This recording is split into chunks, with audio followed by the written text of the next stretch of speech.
Advertencia: algunas expresiones pueden herir la sensibilidad de algunas personas. 8. Sin la idea de un universo fracasado, el espectáculo de la injusticia bajo todos los regímenes llevaría, incluso a un abúlico, a la camisa de fuerza.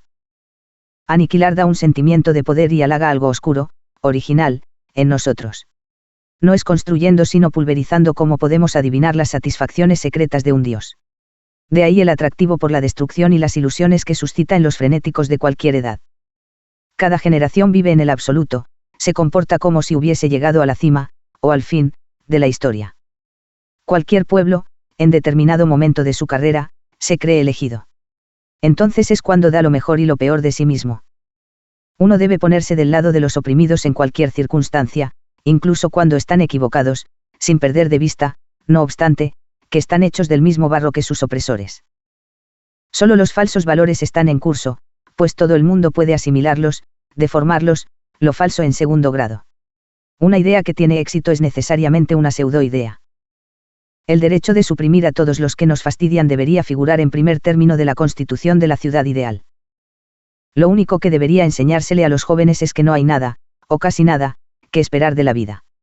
Pienso en un cuadro de desengaños colocado en las escuelas y en el que estarían representadas todas las decepciones reservadas a cada cual. El progreso es la injusticia que cada generación comete con respecto a la que le precede. Todos esos pueblos eran grandes porque tenían grandes prejuicios. Ya no los tienen. Son todavía naciones. Todo lo más, multitudes disgregadas. Mientras una nación conserva la conciencia de su superioridad, es feroz y respetada, en cuanto la pierde, se humaniza, y deja de ser tomada en cuenta.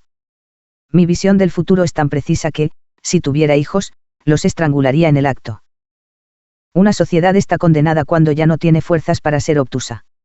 Con un espíritu abierto, demasiado abierto, ¿cómo podría protegerse de los excesos, de los riesgos mortales de la libertad? En última instancia, me tomaría una molestia por el apocalipsis, pero no por una revolución. Colaborar con un final o con una génesis, con una calamidad última o inicial, sí, pero no con un cambio hacia un algo mejor o peor. Solo tiene convicciones quien no ha profundizado en nada. A la larga, la tolerancia engendra más males que la intolerancia. Si este hecho es exacto, constituye la acusación más grave que se le pueda hacer al hombre. En cuanto los animales dejan de sentir mutuo temor, caen en la estupidez y adquieren ese aspecto agobiado que presentan en los parques zoológicos. Los individuos y los pueblos ofrecerían el mismo espectáculo si un día llegaran a vivir en armonía, a no temblar más, ni abiertamente ni a escondidas. Si la humanidad gusta tanto de esos salvadores arrebatados que creen desvergonzadamente en sí mismos, es porque piensa que es en ella en quien creen. La fuerza de ese jefe de Estado es la de ser quimérico y cínico. Un soñador sin escrúpulos. Los peores delitos se cometen por entusiasmo, estado mórbido responsable de casi todas las desgracias públicas y privadas. Usted está contra todo lo que se ha hecho desde la última guerra, me decía aquella señora muy al día. Se equivoca usted de fecha.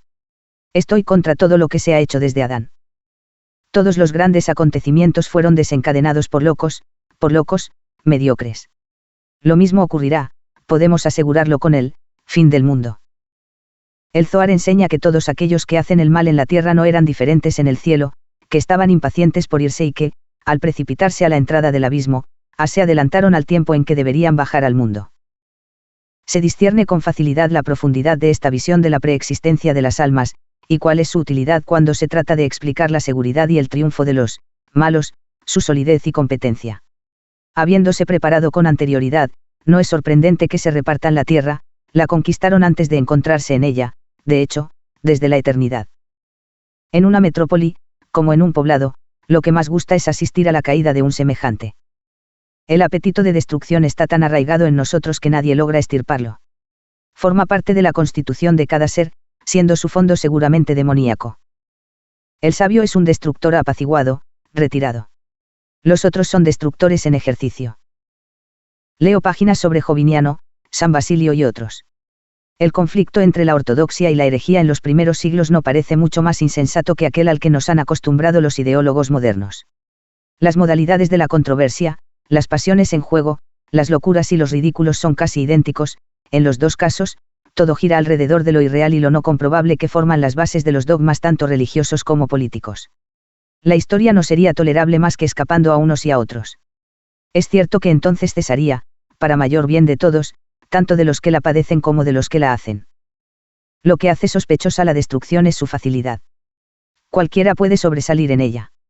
Pero si destruir es fácil, destruirse no lo es tanto.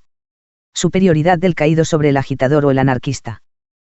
Atrapado entre la violencia y el desengaño, me asemejo a un terrorista que, habiendo salido con la idea de perpetrar algún atentado, se hubiese detenido en el camino para consultar el Eclesiastés o a Epicteto. La vida no se tornará soportable más que en el seno de una humanidad a la que no le quede ya ninguna ilusión, una humanidad completamente desengañada y feliz de estarlo. Me conmueve, me trastorna inclusive, encontrarme con un inocente. ¿De dónde viene? ¿Qué busca? Su aparición no anuncia algún acontecimiento enojoso. Es una sensación muy particular la de encontrarse con alguien a quien no sabríamos llamar nuestro semejante. Allí donde los civilizados hicieron su aparición por primera vez, los indígenas los consideraron seres maléficos, fantasmas, espectros. Nunca seres vivos. Intuición sin paralelo, atisbo profético sí, sí lo hubo. Si todos hubiésemos comprendido, la historia habría cesado hace tiempo. Pero estamos fundamentalmente, biológicamente incapacitados para comprender.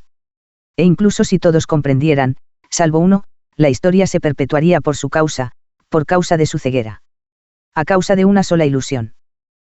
En 1441, en el Concilio de Florencia, se decretó que los paganos, los judíos, los heréticos y los cismáticos no tendrían acceso a la vida eterna, y que todos, a menos de convertirse a la verdadera religión antes de morir, irían al infierno.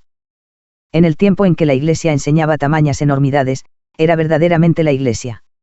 Una institución solo está viva y es fuerte si rechaza todo lo que no es ella. Lo mismo ocurre, por desgracia, con una nación o con un régimen. Extraordinaria dulzura al pensar que, siendo hombre, se ha nacido bajo una estrella aciaga, y que todo lo que se ha hecho o se vaya a hacer estará mimado por la mala suerte. Eso que se llama instinto creador no es más que una desviación, una perversión de nuestra naturaleza. No vinimos al mundo para innovar, para trastornar, sino para gozar con nuestra apariencia de ser, para liquidarla dulcemente y desaparecer después sin ruido. Los aztecas tenían razón en creer que había que apaciguar a los dioses, ofrecerles a diario sangre humana para impedir que el universo se viniera abajo, que regresara al caos. Desde hace tiempo ya no creemos en los dioses ni les ofrecemos sacrificios. Y, no obstante, el mundo sigue ahí. Sin duda. Solo que no tenemos la suerte de saber por qué no se desbarata en el acto. 9. Todo lo que perseguimos es por una necesidad de tormento. La búsqueda de salvación es en sí misma un tormento, el más sutil y el mejor disfrazado de todos. Si es cierto que al morir uno retorna a lo que era antes de ser, ¿no hubiera sido mejor mantenerse en la pura posibilidad y no moverse de ahí? ¿Para qué ese paréntesis cuando se hubiera podido permanecer siempre en una plenitud irrealizada? Cuando mi cuerpo me falla me pregunto cómo luchar, con semejante carroña, contra la dimisión de los órganos. Me decía usted que la muerte no existe. Estoy de acuerdo a condición de precisar en el acto que nada existe. Conceder realidad a cualquier cosa y negársela a lo que parece tan manifiestamente real, es pura extravagancia. Cuando se ha cometido la locura de confiarle a alguien un secreto, la única forma de saber que lo guardará, es matarlo de inmediato. En las épocas de esterilidad se debería invernar día y noche para conservar las fuerzas, en lugar de malgastarlas en mortificaciones y en rabietas. La ventaja no desdeñable de haber odiado mucho a los hombres es la de llegar finalmente a soportarlos por agotamiento de ese mismo odio. Incluso en las cercanías de Dios resonaba el descontento, según testimonia la rebelión de los ángeles, la primera en el tiempo. Es para creer que a todos los niveles de la creación la superioridad es imperdonable. Se podría incluso imaginar una flor envidiosa. Las virtudes no tienen rostro. Impersonales, abstractas, convencionales, se desgastan más rápidamente que los vicios que, cargados de vitalidad, se definen y se agravan con la edad. Todo está lleno de dioses, decía Tales en los albores de la filosofía. Hoy, en su crepúsculo, podemos proclamar, y no únicamente por necesidad de simetría, sino por respeto a la evidencia, que, todo está vacío de dioses. La vida no es nada, la muerte es todo. Sin embargo, no existe algo que sea la muerte independientemente de la vida. Y es justamente esa ausencia de realidad distinta, autónoma, lo que hace a la muerte universal. No tiene un dominio propio, es omnipresente como todo lo que carece de identidad, de límite y de decoro, una infinidad indecente. Queriendo saber, por un escrúpulo bastante dudoso, de qué cosas exactamente estaba cansado, Hice una lista, aunque incompleta, me pareció tan larga y tan deprimente que creí preferible plegarme a la fatiga en sí, fórmula halagadora que, gracias a su ingrediente filosófico, le devolvería el ánimo a un apestado. El más grave reproche que se puede hacer a los regímenes policíacos es que obligan a destruir, por medida de prudencia, cartas y diarios, es decir, lo que hay de menos falso en literatura. No soy nada, es evidente, pero como durante mucho tiempo he querido ser algo, no acabo de ahogar esa voluntad, existe porque ha existido, me atormenta y me domina aunque la rechace. De nada me vale relegarla al pasado, se resiste y me aguijonea, no habiendo sido nunca satisfecha, se mantiene intacta, y no acepta plegarse a mis órdenes. Copado entre mi voluntad y yo, ¿qué puedo hacer? Es de una enorme fortaleza, y una gran suerte, poder vivir sin ninguna ambición. Me constriño a ello. Pero este hecho tiene ya que ver con la ambición. El tiempo vacío de la meditación es, en realidad, el único tiempo lleno. No deberíamos avergonzarnos nunca de acumular instantes vacíos. Vacíos en apariencia, llenos de hecho. Meditar es un ocio supremo cuyo secreto se ha perdido. Los gestos nobles son siempre sospechosos. Siempre se arrepiente uno de haberlos hecho. Son falsedad, teatro, pose. Es verdad que igualmente se arrepiente uno de los gestos innobles. Si vuelvo a pensar en cualquier momento de mi vida, en el más febril o en el más neutro, ¿qué ha quedado de ellos? ¿Cuál es ahora la diferencia entre ambos? Todo se parece, sin relieve ni realidad, y me encontraba más cerca de la verdad cuando no sentía nada. ¿Qué sentido tiene haber experimentado lo que sea? No hay ya ningún éxtasis que la memoria o la imaginación pueden resucitar. ¿A qué viene lo que se dice? Esa secuencia de proposiciones que forman un discurso, tienen sentido. Y cada una de esas proposiciones por separado, tienen un objetivo. Solo se puede hablar haciendo abstracción de esas preguntas, o haciéndolas lo menos a menudo posible. A causa de la palabra, los hombres dan la ilusión de ser libres. Si hiciesen lo que hacen sin decir una sola palabra, se les tomaría por autómatas. Al hablar se engañan a sí mismos igual que engañan a los demás, si anuncian lo que van a llevar a cabo, como pensar que no son dueños de sus actos. En el fondo cada cual se cree y se siente inmortal, aunque sepa que va a expirar dentro de un instante. Se puede comprender todo, admitir todo, imaginar todo, salvo la propia muerte, aunque se piense en ella sin descanso y se esté resignado. Durante un momento he creído sentir lo que la absorción en el Brahman puede significar para un ferviente del Vedanta. Me habría gustado tanto que ese segundo fuese extensible, indefinidamente. He buscado en la duda un remedio contra la ansiedad. El remedio ha terminado por hacer causa común con el mal. 10. Si es verdad que lo que perece no ha existido jamás, el nacimiento, fuente de lo perecedero, tiene tan poca existencia como el resto. Cuando el hombre olvida que es mortal se siente empujado a hacer grandes cosas, y a veces lo logra. Este olvido, fruto de la desmesura, es al mismo tiempo la causa de sus desgracias. Mortal, piensa como mortal. La antigüedad inventó la modestia trágica. Habiéndome levantado con serios proyectos en la mente, estaba convencido de que iba a trabajar toda la mañana. Apenas me había instalado frente a la mesa y el odioso, infame, estribillo, que has venido a buscar en este mundo, vino a romper mi impulso. Y volví al lecho, como de costumbre, con la esperanza de encontrar la respuesta, a más bien de volverme a dormir. Cuando uno se conoce bien, si no se desprecia totalmente es porque está demasiado cansado como para entregarse a sentimientos extremos. Es esterilizante seguir una doctrina, una creencia, un sistema, sobre todo para un escritor, a menos que viva, como a menudo ocurre, en contradicción con las ideas que proclama.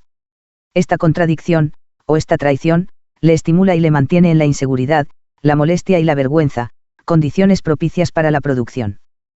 No tengo fe, afortunadamente. Si la tuviera, viviría con el temor constante de perderla. Así, lejos de ayudarme, no haría más que dañarme. Cualquiera que posea un cuerpo tiene derecho al título de réprobo. Sí, además, está aquejado de un alma, no hay anatema al que no pueda aspirar. Frente a alguien que ha perdido todo, ¿qué lenguaje emplear? El más vago, el más difuso será siempre el más eficaz. Supremacía del lamento, las acciones que no llevamos a cabo forman, por el hecho de perseguirnos y de hacernos pensar en ellas sin cesar, el único contenido de nuestra conciencia. A veces uno quisiera ser caníbal, no tanto por el placer de devorar a fulano o a mengano como por el de vomitarlo. Cada vez que me encuentro en un momento decisivo, lo mejor es acostarse y dejar pasar las horas. Las resoluciones que se toman de pie no valen nada, están dictadas o por el orgullo o por el miedo. Acostados, también existen estas dos calamidades, pero bajo una forma más atenuada, más intemporal. Cuando alguien se queja de que su vida no ha tenido éxito, basta recordarle que la vida misma está en una situación análoga, sino peor. El horror ante lo accesorio me paraliza. Ahora bien, lo accesorio es la esencia de la comunicación, por lo tanto, del pensamiento, es la carne y la sangre de la palabra y de la escritura. Querer renunciar a ello es tanto como fornicar con un esqueleto. La satisfacción que se obtiene al cumplir con una tarea, sobre todo cuando uno no cree en ella y que incluso la desprecia, muestra bien hasta qué punto pertenece uno, a la turba. Mi mérito no estriba en ser totalmente ineficaz, sino en haberme querido así. Este instante, mío aún, se desvanece, se escapa, se hunde. Voy a exponerme al siguiente. Me decido, hello aquí, me pertenece y ya está lejos. Desde la mañana hasta la noche, fabricar pasado. En paz consigo mismo y con el mundo, el espíritu se marchita. En cambio, se expande frente a la menor contrariedad. El pensamiento no es, en suma, más que la explotación desvergonzada de nuestros malestares y desgracias. El sentimiento de ser todo y la evidencia de no ser nada. La casualidad me hizo encontrar en mi juventud este fragmento de frase. Me trastornó. Todo lo que entonces sentía, y lo que habría de sentir después, se encontraba recogido en esa extraordinaria fórmula banal, síntesis de dilatación y de fracaso, de éxtasis y de callejón sin salida. A menudo es de una perogrullada, y no de una paradoja, de donde surge una revelación. Árboles asesinados. Surgen casas. Hocicos, hocicos por todas partes. El hombre se extiende. El hombre es el cáncer de la tierra. Cada vez que pienso en lo esencial creo entreverlo en el silencio o en el estallido, en el estupor o en el grito. Nunca en la palabra. Cuando se rumia durante todo el día el inconveniente del nacimiento, todo lo que se proyecta y todo lo que se hace parece pedestre y fútil. Se es como un loco que, curado, no haría más que pensar en la crisis por la que ha atravesado, en el sueño, del que sale, volverá a ello sin cesar, de manera que su curación no le será de ningún provecho. Después de una serie de preguntas sobre el deseo, el tedio y la serenidad, le preguntan a Buda, ¿cuál es el objetivo, el sentido último del nirvana? Buda no responde, sonríe. Mucho se ha dicho sobre esa sonrisa en lugar de ver en ella una reacción normal ante una pregunta sin objeto. Eso es lo que hacemos ante los porqués de los niños. Sonreímos porque ninguna respuesta es concebible, porque la respuesta estaría aún más desprovista de sentido que la pregunta. Los niños no admiten límite a nada, quieren ver siempre más allá, ver qué hay después. Pero no hay después. El nirvana es un límite, el límite. Es liberación, callejón sin salida supremo. Dios, una enfermedad de la que nos creemos curados porque ya nadie muere por su causa. Nunca me he tomado por un ser. Un no ciudadano, un marginado, un don nadie que solo existe por exceso, por la sobreabundancia de su nada. El sufrimiento abre los ojos, ayuda a mirar cosas que de otra forma no hubiésemos percibido. Entonces, solo es útil al conocimiento y, fuera de ahí, no sirve más que para envenenar la existencia. Lo cual, dicho sea de paso, favorece también el conocimiento. Ha sufrido, así pues, ha comprendido. Es todo lo que se puede decir de una víctima de la enfermedad, de la injusticia o de cualquier variedad de infortunio. El sufrimiento no hace mejor a nadie, salvo a los que ya eran buenos, se olvida como se olvidan todas las cosas, no entra en el patrimonio de la humanidad, ni se conserva de ninguna manera, sino que se pierde como se pierde todo. Una vez más, solo sirve para abrir los ojos. Los temores a la verdad sobre uno mismo están por encima de lo que uno puede soportar. Aquel que no se miente a sí mismo, si es que un ser así existe, ¿cómo hay que compadecerlo? No leeré más a los sabios. Me han hecho demasiado daño. Debí de haberme entregado a mis instintos, dejar expandirse mi locura. He hecho todo lo contrario, he adquirido la máscara de la razón, y la máscara ha terminado por suplantar al rostro y por usurpar todo lo demás. La idea de que hubiera sido mejor no existir es una de las que mayor oposición encuentran. Incapaz de mirarse más que desde el interior, cada cual se cree necesario, indispensable, cada cual se siente y se percibe como una realidad absoluta, como un todo, como el todo. Desde el momento en que uno se identifica enteramente con su propio ser, uno reacciona como Dios, es Dios. Únicamente cuando se vive al mismo tiempo en el interior y al margen de sí mismo, se puede concebir, con toda serenidad, que hubiera sido preferible que el accidente que se es no hubiese ocurrido jamás. Si yo siguiera mi inclinación natural, haría estallar todo. Porque no tengo el valor de seguirla, en penitencia, intento embrutecerme en contacto con aquellos que han encontrado la paz. En cada edad, signos más o menos claros nos advierten que hay que largarse. Dudamos, posponemos, persuadidos de que esos signos serán tan precisos en cuanto la vejez llegue, que dudar sería improcedente. Y son precisos, en efecto, pero entonces ya no tenemos suficiente vigor para realizar el único acto decente que un ser vivo puede llevar a cabo. Si a pesar de todo logramos durar, es porque nuestros padecimientos son tantos y tan contradictorios que se anulan mutuamente. Los únicos momentos que recuerdo con alivio son aquellos en los que he deseado no ser nada para nadie, en los que he enrojecido ante la idea de dejar la menor huella en la memoria de quien sea. Si queremos ver disminuir el número de nuestras decepciones o de nuestros furores, es importante, en cualquier circunstancia, recordar que estamos aquí para hacernos infelices unos a otros, y que rebelarse contra ese estado de cosas es socavar los cimientos mismos de la vida común. Todos mis pensamientos están orientados hacia la resignación, y, no obstante, no pasa un día en que no trame algún ultimátum contra Dios o contra alguien. No siempre perseguimos la verdad, pero cuando la buscamos con sed, con violencia, detestamos todo lo que es expresión, lo que tiene que ver con palabras y con formas, todas las mentiras nobles, mucho más alejadas de la verdad que las mentiras vulgares. Los pobres, a fuerza de pensar sin descanso en el dinero, terminan por perder las ventajas espirituales de la no posesión y por descender tan bajo como los ricos.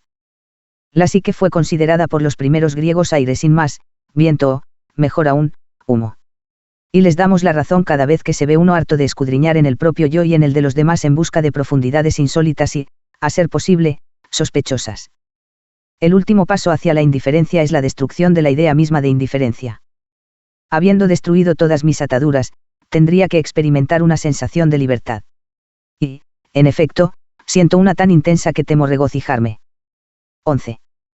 Que todavía pueda desear prueba que aún no tengo una percepción exacta de la realidad, que divago, que estoy a 1000 leguas de lo verdadero. El hombre, dice el Dhammapada, es presa del deseo porque no ve las cosas tal como son. Todo es engaño, siempre lo he sabido, sin embargo, esta certeza no me ha aportado ninguna tranquilidad, salvo en los momentos en que se me presentaba con violencias al espíritu. La única forma de soportar revés tras revés es amando la idea misma de revés.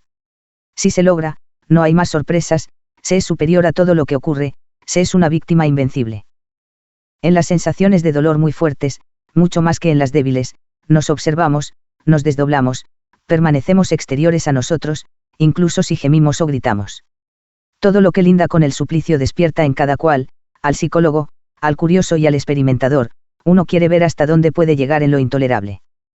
La creación tal como era no tenía mucho valor, recompuesta, menos aún.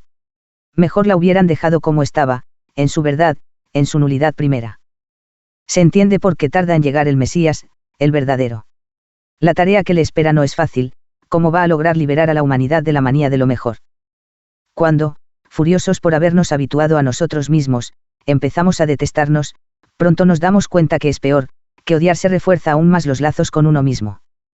Miedo paralizante frente a lo que sea, tanto ante lo vacío como ante lo lleno. Miedo original. Pensar es socavar, es socavarse. Actuar implica menos riesgos porque la acción llena el intervalo entre las cosas y nosotros, en tanto que la reflexión la amplía peligrosamente.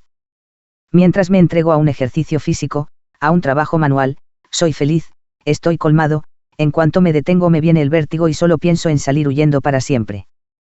En el punto más bajo de uno mismo, cuando se ha tocado el fondo y se ha palpado el abismo, uno se ve reanimado súbitamente, reacción de defensa o de ridículo orgullo, por el sentimiento de ser superior a Dios. El aspecto grandioso e impuro de la tentación de dar por terminado todo. Una nación alcanza la preeminencia y la conserva mientras acepta convenciones necesariamente ineptas y se llena de prejuicios sin tomarlos como tales. En cuanto los llama por su nombre, todo queda desenmascarado, comprometido. Querer dominar, representar un papel, hacer la ley, comporta una fuerte dosis de estupidez, la historia, en su esencia, es estúpida. Prosigue, avanza, porque las naciones liquidan sus prejuicios una tras otra. Si todas prescindieran de ellos al mismo tiempo solo quedaría una bienaventurada disgregación universal. Nuestras primeras intuiciones son las verdaderas. Lo que pensaba de muchas cosas en mi juventud me parece cada vez más justo, y después de tantas vueltas y revueltas regreso a ellas nuevamente, afligido por haber construido mi existencia sobre la ruina de aquellas evidencias. Manifestarse, emprender algo en cualquier aspecto, es lo propio de un fanático más o menos disfrazado. Si uno no se cree investido de alguna misión, existir es difícil, y actuar, imposible. La certeza de que no hay salvación es una forma de salvación, es incluso la salvación. A partir de ahí da igual organizar la propia vida que construir una filosofía de la historia. Lo insoluble como solución, como única salida. De nada me ha servido deshacerme de tantas supersticiones y ataduras, no puedo considerarme libre, alejado de todo. La locura del desistimiento ha sobrevivido a otras pasiones y no quiere dejarme, me fustiga, persevera, exige que siga yo renunciando. ¿Pero a qué? ¿Qué me queda por rechazar? Me lo pregunto. Mi papel ha terminado, mi carrera también, y sin embargo nada ha cambiado en mi vida, estoy en el mismo punto, debo desistir todavía y siempre. 12. No hay posición más falsa que la de haber comprendido y permanecer vivo. Un monje de Egipto, después de 15 años de completa soledad, recibió de sus padres y de sus amigos un paquete de cartas. No lo abrió, lo echó al fuego para escapar a la agresión de los recuerdos.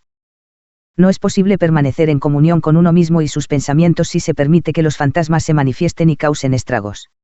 El desierto no significa tanto una vida nueva como la muerte del pasado, finalmente se ha evadido uno de su propia historia. En el mundo, no menos que en las Tebaidas, tanto las cartas que uno escribe como las que recibe, prueban que se está encadenado, que no se ha roto ningún lazo, que no se es más que un esclavo y que se merece serlo. De pie, en medio de la noche, daba vueltas en mi habitación con la certeza de ser un elegido, y un malvado, doble privilegio natural para el que está en vela, escandaloso o incomprensible para los cautivos de la lógica diurna. Si me gusta tanto la correspondencia de Dostoyevsky es porque solo habla en ella de enfermedad y de dinero, únicos temas, candentes. Todo lo demás es adorno y fárrago. Un pobre hombre que siente el tiempo, que es su víctima, que revienta por su causa, que no siente otra cosa, que es tiempo a cada instante, conoce lo que un metafísico o un poeta solo adivinan merced a una crisis o a un milagro. Tener opiniones es inevitable, normal, tener convicciones lo es menos. Todas las veces que me encuentro con alguien que las tiene, me pregunto qué vicio de su espíritu, qué grieta se las ha hecho adquirir. Por muy legítima que sea esta pregunta, la costumbre que tengo de hacérmela me echa a perder el placer de la conversación, me da mala conciencia, me hace odioso a mis propios ojos. He abusado de la palabra asco. Pero ¿qué otro vocablo escoger para designar un estado en el que la exasperación está sin cesar corregida por la lasitud y la lasitud por la exasperación? Cuando deja uno de creer en sí mismo, deja de producir o de luchar, incluso de hacerse preguntas o de responderlas, siendo así que debería ocurrir lo contrario, ya que justo a partir de ese momento se está capacitado, libre de ataduras, para aprehender lo verdadero, para discernir lo que es real de lo que no lo es. Pero una vez agotada la creencia en el propio juego, en el propio destino, uno pierde la curiosidad por todo, incluso por la verdad, aunque se esté más cerca de ella que nunca. Nada merece la pena ser deshecho, sin duda porque nada merecía la pena ser hecho. Así se desliga uno de todo, tanto de lo inicial como de lo póstumo, del advenimiento como del final de los tiempos. Que todo haya sido dicho, que no quede nada por decir, se sabe, se siente. Pero se siente menos que esta evidencia le confiere al lenguaje un estatus extraño, inquietante incluso, que lo redime. Las palabras están por fin a salvo porque han dejado de vivir. La innegable ventaja de envejecer es poder observar de cerca la lenta y la metódica degradación de los órganos, todos empiezan a resquebrajarse, unos visiblemente, otros con discreción. Se separan del cuerpo, lo mismo que el cuerpo se separa de nosotros, se nos escapa, nos huye, no nos pertenece. Es un tránsfuga al que ni siquiera podemos denunciar puesto que no se detiene en ninguna parte y no se pone al servicio de nadie. He profundizado en una sola idea, a saber, que todo lo que el hombre hace se vuelve necesariamente en contra suya. La idea no es nueva, pero la he vivido con una convicción, con un encarnizamiento que no se parece a ningún fanatismo o delirio. No hay martirio, deshonor que no sufra por ella, y no la cambiaría por ninguna otra verdad, por ninguna otra revelación. Ir aún más lejos que Buda, elevarse por encima del nirvana, aprender a prescindir de él. No ser detenido por nada, ni siquiera por la idea de la liberación, considerarla como un simple alto, un estorbo, un eclipse. Mi debilidad por las dinastías condenadas, por los imperios que se desploman, por los Moctezuma de siempre, por aquellos que creen en los signos, por los desgarrados y acosados, por los intoxicados de lo ineluctable, por los amenazados, por los devorados, por todos aquellos que aguardan a su verdugo. Hay momentos en los que, por muy alejados que estemos de la fe, solo concebimos como interlocutor a Dios. Dirigirnos a alguien más nos parecería una imposibilidad o una locura. La soledad, en su estado extremo, exige una forma de conversación también extrema. Solo se tiene posibilidad de entrever sobre qué locura se funda toda existencia, en la medida en que, a cada instante, se restriega uno contra la muerte. En última instancia es absolutamente indiferente ser cualquier cosa, o ser Dios. Insistiendo un poco, todo el mundo casi estaría de acuerdo. ¿Cómo entonces es que cada cual aspira a un acrecentamiento de ser y no hay nadie que se resigne a bajar, a descender hacia la carencia absoluta? En Turín, en el principio de sus crisis, Nietzsche se precipitaba sin cesar hacia el espejo, se miraba, se apartaba, y volvía a mirarse. En el tren que lo conducía a Basilea, lo único que reclamaba con insistencia era un espejo. No sabía ya quién era, se buscaba, y él, tan apegado a salvaguardar su identidad, tan ávido de sí mismo, no tenía ya, para encontrarse, sino el más vulgar, el más lamentable de los recursos. No conozco a nadie más inútil e inutilizable que yo. Ese es un dato que debería aceptar sencillamente, sin vanagloriarme en lo más mínimo. Mientras así sea, la conciencia de mi inutilidad no me servirá para nada. Cualquiera que sea la pesadilla que tengamos, siempre representamos en ella un papel, siempre somos protagonistas, somos alguien. Durante la noche, el desheredado triunfa. Si se suprimieran los malos sueños, habría revoluciones en serie. Decir, todo es ilusorio, es abocarse a la ilusión, es reconocerle un alto grado de realidad, el más alto, mientras que lo que se buscaba era desacreditarla. ¿Qué hacer? Lo mejor es dejar de proclamarla o de denunciarla, de esclavizarse pensando en ella. Incluso la idea que desacredita a todas las ideas es un obstáculo. Nadie ha amado este mundo tanto como yo, y, no obstante, aunque me lo hubiesen ofrecido en una bandeja de plata, de niño incluso, hubiera exclamado, demasiado tarde, demasiado tarde. ¿Qué le ocurre, hombre? ¿Pero qué le ocurre? Nada, no me ocurre nada, es solo que he dado un salto fuera de mi destino, y ahora ya no sé hacia dónde dirigirme, hacia qué correr.